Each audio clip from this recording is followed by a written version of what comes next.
ಇವತ್ತು SLB corner ಬಂದಿದ್ದೀವಿ Basavanagudi idli vada try ಮಾಡೋಣ ಅಂತ ಇಡ್ಲಿ ವಡೆ ತಗೊಂಡಿದ್ದೀವಿ. ನೋಡೋಣ ಹೆಂಗಿದೆ.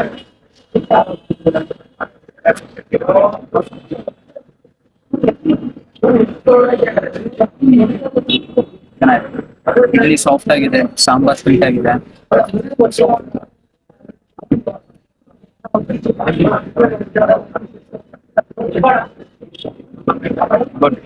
ವಡ ಆಲ್ಸೋ ಸೂಪರ್ ಆಗಿದೆ, ಚೆನ್ನಾಗಿದೆ. ಟೀ ಟ್ರೈ ಮಾಡೋಣ. ಥಿಕ್ನೆಸ್ ಅಷ್ಟೊಂದು ಏನಿಲ್ಲ, ಬಟ್ ವಾಟರ್ ಕಂಟೆಂಟ್ ಸ್ವಲ್ಪ ಜಾಸ್ತಿ ಇದೆ, but not up to the mark.